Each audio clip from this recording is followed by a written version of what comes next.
Um, Today I'll be recommending and reviewing a Hong Kong slasher film from 2010. The film is called Dream Home. Um, by the way, someone messaged me and told me I should lean back in my chair more and look a bit more relaxed. So that's what I'm trying to do. So this film, Dream Home, I don't see it mentioned very much in lists and videos. Despite the fact that it's rather good, it's a good film. I just looked on IMDb and it has 6.6 out of 10, and that's with quite a few votes. On Letterboxd, it has 3.4. So those are good scores. What is Dream Home about?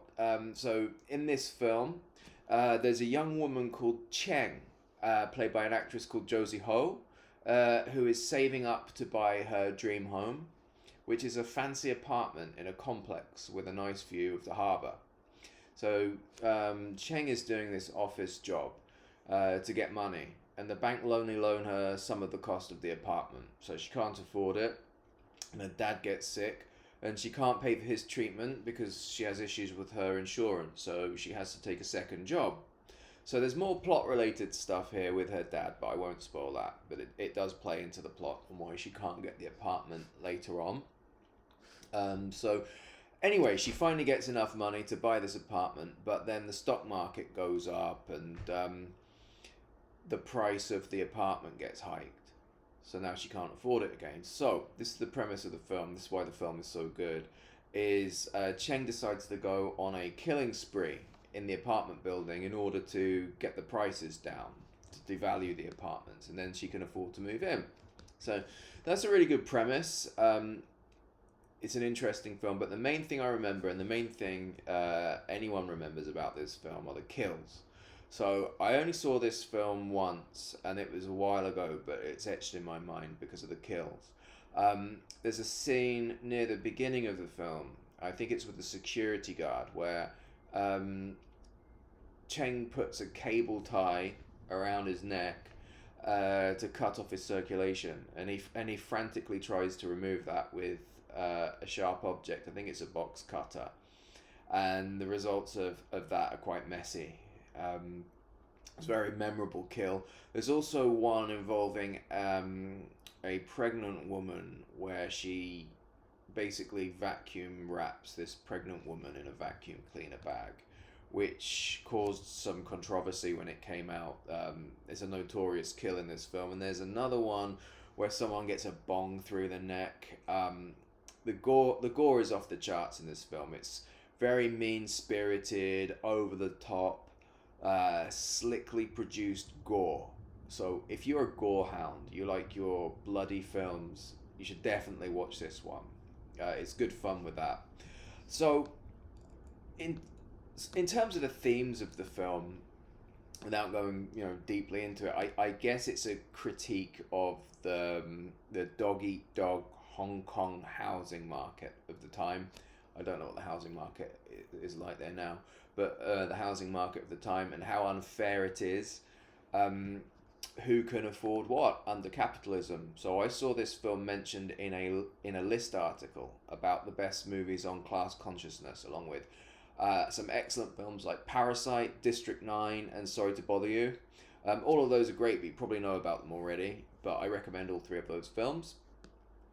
So in Dream Home, the sellers of Cheng's dream apartment opportunistically raised the price because of events in the stock market. So maybe everyone suddenly had more money or something. I can't quite remember, but I think in the film the stock market goes up. This has some effect on the property prices and how much the sellers can expect to sell their property for.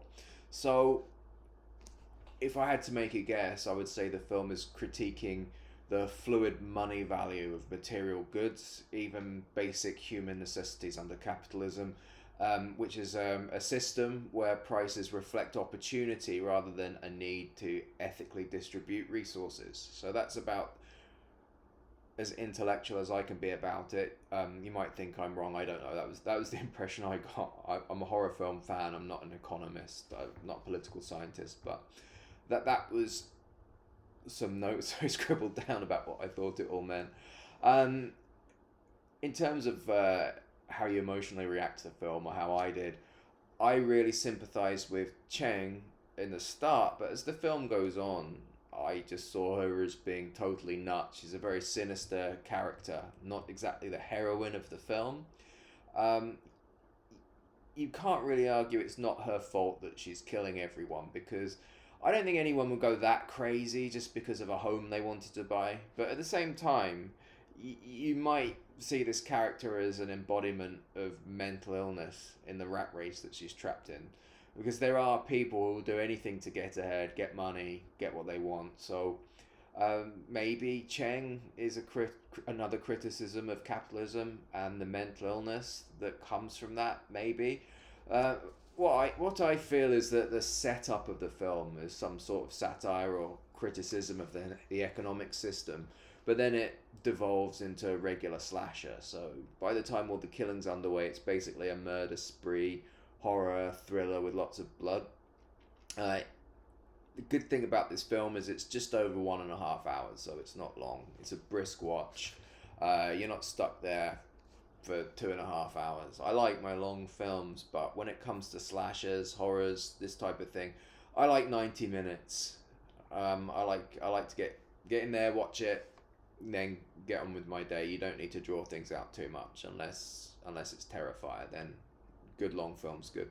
So yeah, I think the scores on the websites I mentioned are pretty accurate. It's a solid, entertaining 7 out of 10 from me.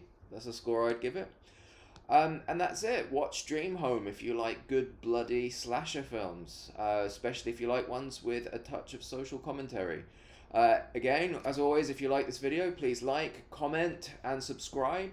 I would also appreciate some recommendations in the comments, and I will see you soon. Thank you.